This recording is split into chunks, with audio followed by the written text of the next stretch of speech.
Love was supposed to be in the air this week, but for the Duke and Duchess of Sussex, there was only the biting cold of a Canadian winter and a deafening silence of a separation that has set the entire royal-watching world alight. While the rest of the world was exchanging chocolates and roses, Prince Harry was shivering solo in Vancouver, and Meghan was thousands of miles away in the gilded cage of Montecito, creating a vacuum that, as we all know, nature and the tabloids abhor. Good evening, and thank you for joining me for this discussion. It is often said that geography is the most honest indicator of a relationship's health. Words can be manipulated. Press releases can be drafted by expensive agencies in Los Angeles.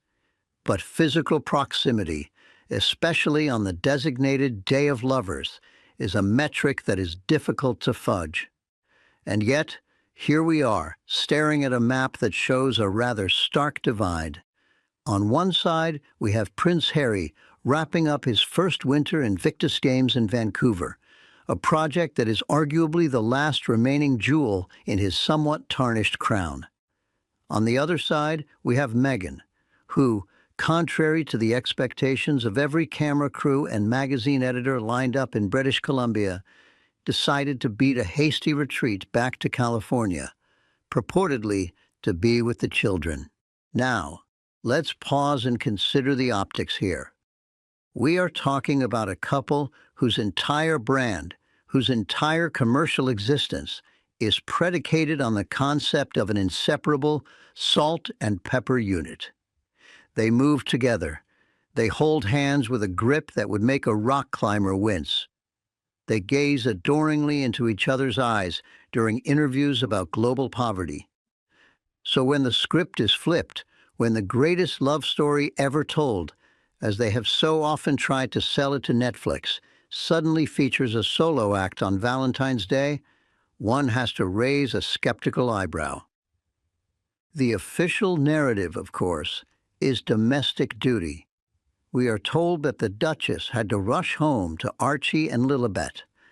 And while no one would begrudge a mother wanting to see her children, one wonders about the logistics. These are people with access to private aviation, nannies, and a household staff larger than most small businesses. The flight from Vancouver to Santa Barbara is hardly a transatlantic voyage. It is a hop, skip, and a jump for the jet-set class. If the desire to be together on Valentine's Day was paramount, the memes were certainly available. This glaring absence has, predictably, opened the floodgates. The tabloids have been practically vibrating with speculation, and for once, I find it hard to blame them.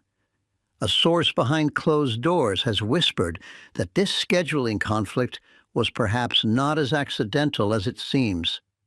There is a growing sense, murmured quietly among those who watch the Montecito dynamic closely, that the brand is undergoing a recalibration. Or, to put it more bluntly, there is trouble in paradise when a couple who usually cannot walk 5 yards without a synchronized handhold spends the most romantic day of the year in different time zones. It is not just a scheduling error. It is a statement. But let us look at Harry. There he was in Vancouver, surrounded by snow, athletes, and the familiar camaraderie of the military community. And what did we see? This is where it gets truly interesting. We didn't see the anxious, henpecked figure we have become so accustomed to seeing on red carpets, nervously adjusting his tie and checking his wife's face for approval. No, we saw something that looked suspiciously like the old Harry. He was trying out the skeleton bob, a terrifying sport, I might add, with a grin plastered across his face. He was joking with the veterans. He was engaging in that rough-and-tumble banter that used to be his trademark before he started lecturing the world on unconscious bias and organic lattes. Without the director standing next to him, guiding his movements and interrupting his sentences, The prince actually looked relieved. A well-placed source who was present at the games noted that the atmosphere around Harry was significantly lighter. There was less tension in the air. When Meghan is present, there is a frantic energy, a need to control the optics, a constant awareness of the camera angles.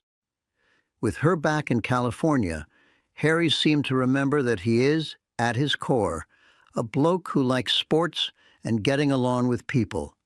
It was a stark reminder of the man the British public used to have a great deal of affection for, before the Oprah interviews and the misery memoirs. However, we must not be naive. This separation also speaks to the commercial realities the Sussexes are facing. The Invictus Games is Harry's baby. It is the one thing he does that actually commands universal respect. But lately, even Invictus has been overshadowed by the Meghan show. Every time she appears, the headlines shift from the wounded veterans to her wardrobe, her jewelry, and her smile. There has been grumbling, quiet but persistent, from the veteran community that the focus has shifted too far toward the celebrity spectacle. Perhaps, just perhaps, this was a strategic retreat. A source within the inner circle suggests that there have been heated discussions about brand pollution. If the Sussex brand is becoming toxic, and let's be honest, the polls suggest it is, then maybe separating the assets is the new strategy. Harry does the noble charity work. Meghan stays home to launch whatever lifestyle venture is next on the docket. But doing it on Valentine's Day? That screams of a lack of coordination, or worse, a lack of care.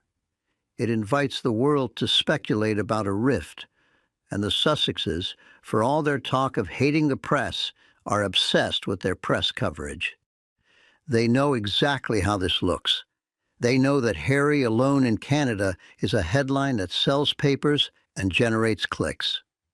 The fact that they allowed this narrative to take hold suggests that either they have lost their grip on the PR machine or they simply didn't care enough to fix it. Let's consider the alternative. Maybe Harry wanted the space. We have all heard the rumors from sources behind closed doors about him spending nights in hotel rooms to get away from the frantic energy of the Montecito mansion. Standing on a snowy mountain, breathing in the cold, clean air, thousands of miles away from the relentless ambition of his wife, it must have felt like a holiday in itself. But nature abhors a vacuum, and Meghan Markle abhors being out of the spotlight. While Harry was enjoying his solo act, the silence from California was deafening, but only for a moment. You see, a narcissist cannot stand to be the forgotten party. As the headlines began to churn about poor, lonely Harry and the cold shoulder, the gears in Montecito began to turn. She couldn't just let him have his moment, and she certainly couldn't let the world think she was the one who had been left behind. The narrative of the rift was dangerous.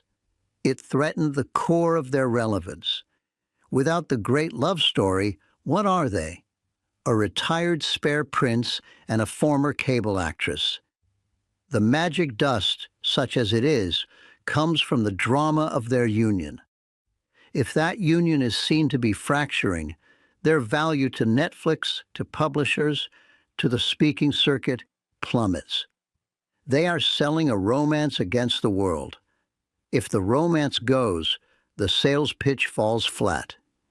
So, as Harry was wrapping up his duties, shaking hands and looking more like a royal and less like a celebrity, the phone in California must have been blowing hot.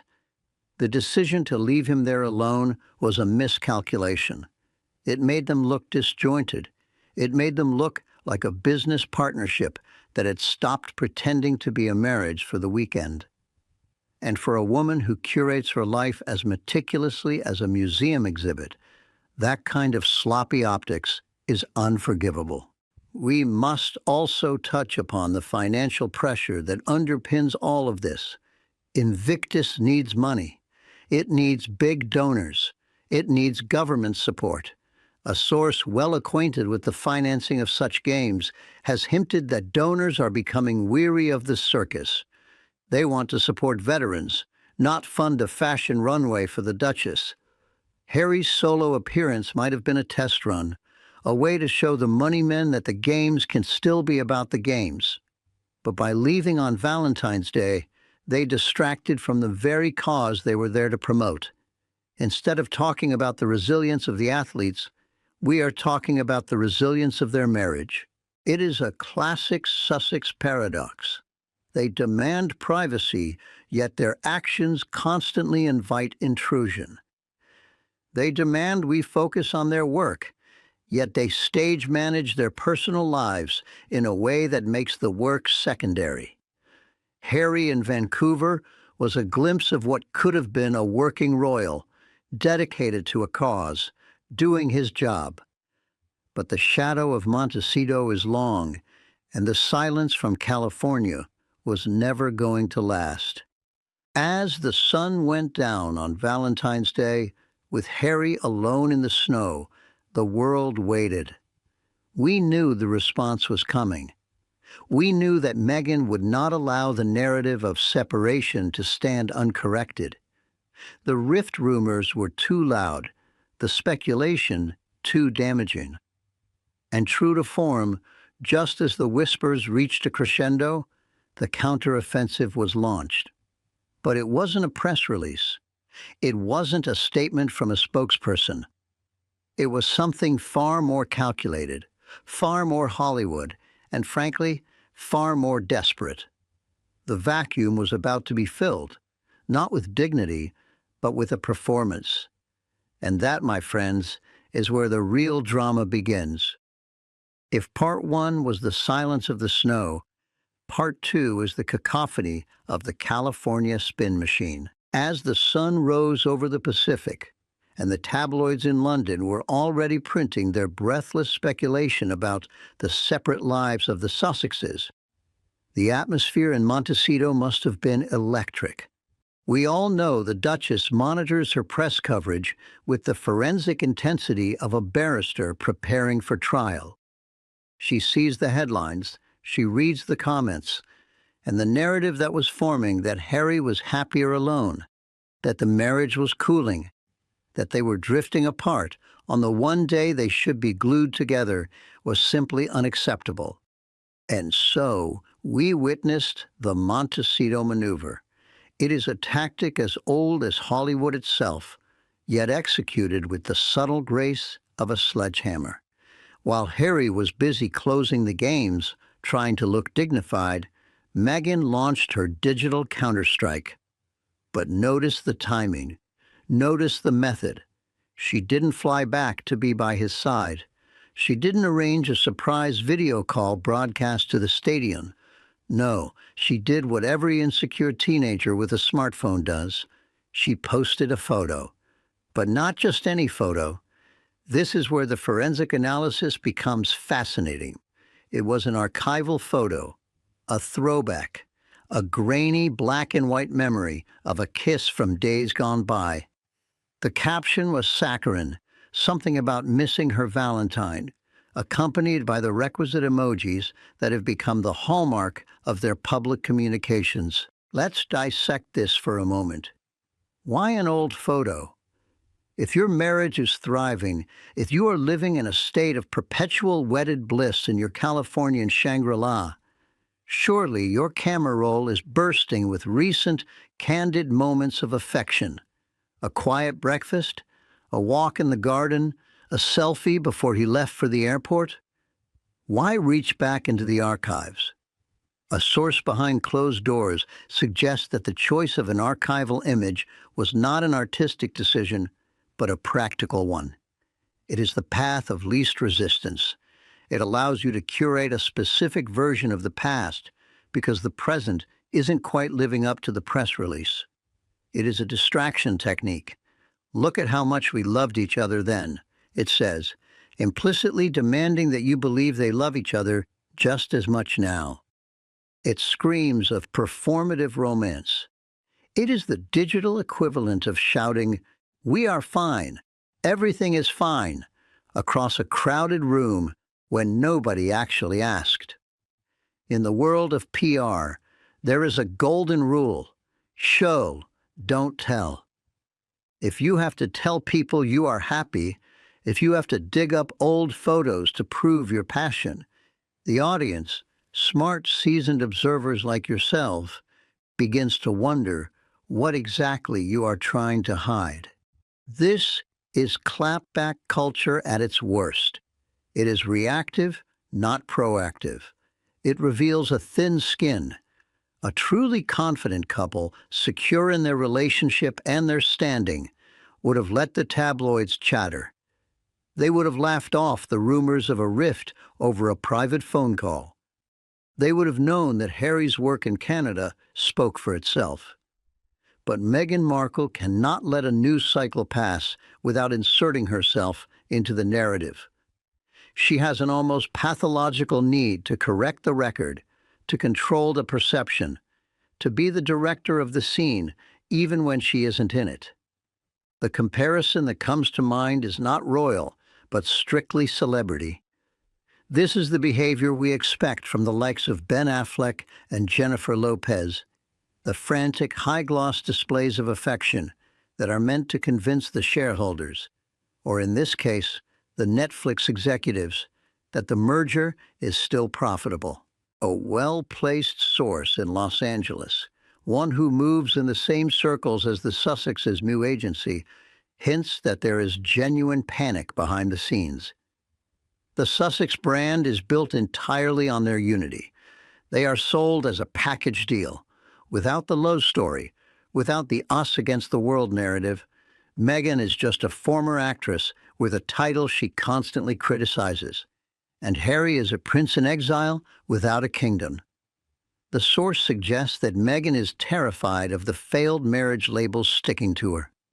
She knows that in the brutal court of public opinion, a second divorce, especially from a prince of the realm, would be catastrophic for her political and commercial ambitions.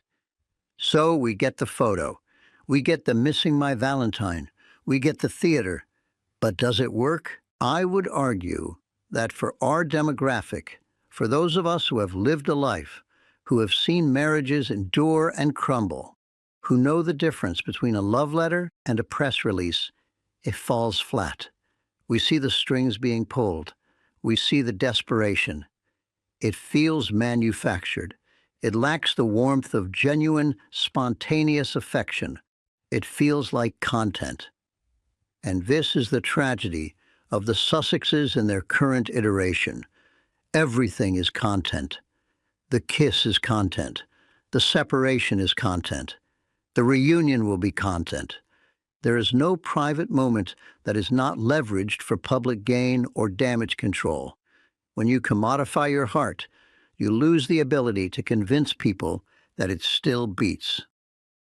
The Hollywood dramatics of it all are exhausting. We are tired. The public is suffering from Sussex fatigue. There is only so much drama one can consume before it becomes background noise. By constantly crying wolf, or in this case, crying love, every time there is a rumor, they dilute the impact of their own story. Furthermore, this constant need for validation exposes a deep insecurity. Why does the Duchess feel the need to prove her marriage to strangers on the internet? Queen Elizabeth II and Prince Philip were married for 73 years. They spent months apart due to naval duty or royal tours. They never once felt the need to release a photo of them kissing to prove they hadn't broken up. Their duty was their bond.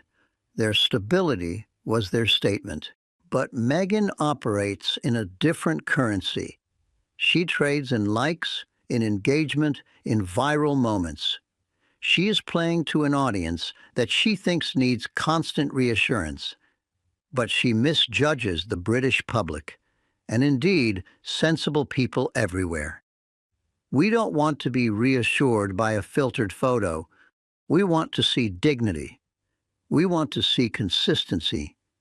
A source within the inner circle of the Montecito set, a longtime acquaintance, has noted that this frantic PR strategy is actually driving a wedge between them and the A-list Hollywood elite they so desperately want to join. Real power players in Hollywood value discretion. They value cool.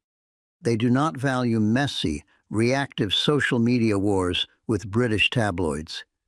By engaging in this tit-for-tat, Meghan lowers herself.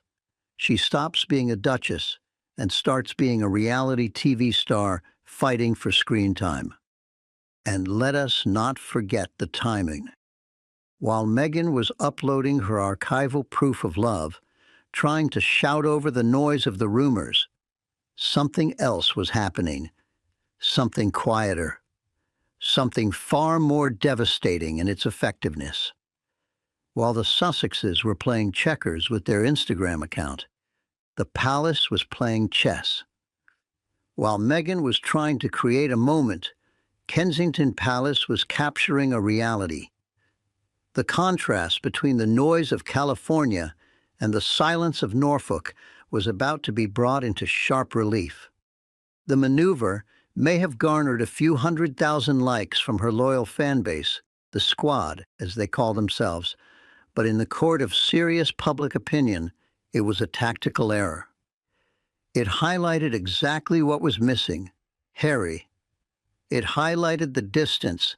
It highlighted the effort. Love, true enduring love, should look effortless. It shouldn't require a PR strategy. It shouldn't need a clapback. It should just be. And as we turn our eyes back across the Atlantic to the gray, muddy fields of England, we are about to see what that looks like. We move from the glossy, filtered, high-drama world of Montecito to the quiet, understated, and frankly, far more powerful imagery of the future king and queen. If Meghan's post was a scream for attention, the response from the palace was a whisper of confidence. And as we all know, the whisper is always more intriguing than the shout. The stage is set for the final comparison. The Valentine's Day War was not won with a kiss from the past, but with a look toward the future. And while the digital ink was still drying on the Duchess of Sussex's archival declaration of love, a very different image was quietly released from the other side of the Atlantic. There were no heart emojis. There were no grainy, artistic filters applied to look like a French New Wave film. There was just a photograph, taken in the damp, gray reality of Norfolk, of a husband and wife walking. Kensington Palace, as they so often do, played the long game. They didn't engage in the Valentine's Day scramble. They didn't try to outshout the noise coming from California. They simply offered a counter-narrative, and in doing so, they provided the most devastating contrast imaginable. The photo of the Prince and Princess of Wales, William and Catherine, was a study in what the fashion magazines like to call quiet luxury, but what we in Britain simply call proper behavior. Let's look at the details, because the devil, as always, is in the detail. They were dressed in wax jackets Barber, naturally. They were wearing sturdy boots, likely covered in genuine Norfolk mud, not the dust of a simulated hike in the Santa Monica Mountains. Their smiles were not the wide, teeth-baring grins of a red carpet arrival. They were the soft, crinkled-eye smiles of two people who have weathered a storm together and come out the other side. It was a masterclass in understatement. A source within the inner circle at Kensington Palace tells me that the decision to release this specific image was deliberate. It wasn't about romance in the Hollywood sense. It was about partnership. It was about stability. After a year of health crises, of hospital visits, of abdominal surgeries and cancer scares, this photo wasn't saying, "Look at our passion." It was saying, look at our strength. The internet, of course, immediately lit up with comparisons. On one feed, you had the high saturation drama of the Sussexes, the will they, won't they, the separation, the frantic reposting of old memories. On the other, you had the muted tones of the English countryside and the future king and queen simply being. It is the difference between a soap opera and a historical documentary. One relies on cliffhangers and manufactured tension to keep the audience watching. The other relies on the weight of history and the comfort of continuity. And for the vast majority of the British public, and indeed for sensible observers around the world, the documentary is far more reassuring than the soap opera. This Norfolk standard, as I like to call it, is driving the Sussexes mad. A well-placed source suggests that nothing infuriates the Montecito camp more than the palace's refusal to engage in their drama. Meghan wants a reaction. She wants a battle of headlines. She wants the palace to deny the rift, to comment on her posts, to play the game on her level. But William and Catherine have adopted a strategy of aggressive indifference. They are not competing with the Sussexes. They are existing on a different plane entirely. Think about the psychology of this. When you are screaming for attention, and the person you are screaming at simply continues to walk their dog in the rain, looking perfectly content, it makes your screaming look hysterical. It makes your drama look petty. The Wales' photo made the Sussexes' Valentine's Day antics look like the behavior of teenagers. We must also consider the crisis year narrative. The monarchy has been tested this past year in ways we haven't seen since the 1990s. The king's health, the princess's recovery, it has been a time of genuine worry. In times of crisis, people do not look for performative vulnerability. They do not want to hear about their truth. They want leadership. They want to know that the institution is safe. That photo from Norfolk was a visual signal that the monarchy has withstood the shock. It was a symbol of survival. It said, we are still here, we are still standing, and we are doing it together. It resonated deeply with women across the country, particularly those of us who understand that marriage is not about the grand gestures on Valentine's Day, but about who is standing next to you when the doctor gives you bad news, or when the children are sick, or when the weight of the world is on your shoulders. Kate's presence in the photo, looking well, but perhaps a little more fragile, a little more human, elicited a wave of protective warmth from the public. Compare that to the reaction Meghan gets. When Meghan posts, half the internet dissects her motives. When Kate posts, the internet simply breathes a sigh of relief. That is a currency, trust, and affection that no amount of Netflix money can buy. The Valentine's Day War, if we can call it that, was won without a single shot being fired by the palace. Harry remains in Canada, perhaps enjoying his momentary freedom, perhaps missing his family, but certainly looking more like a spare part than a co-pilot. Meghan remains in Montecito, clutching her phone, checking the engagement numbers, and wondering why her carefully curated content didn't break the internet the way she hoped. And William and Kate? They are likely back in Windsor, dealing with school runs and red boxes, oblivious to the noise. It brings us back to the central thesis of our discussion.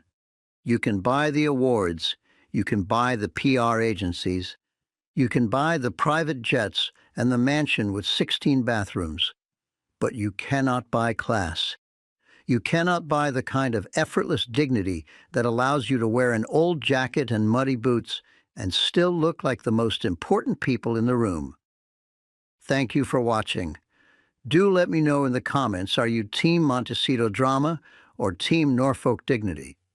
I have a suspicion I know what the answer will be. Until next time, Stay skeptical, stay sharp,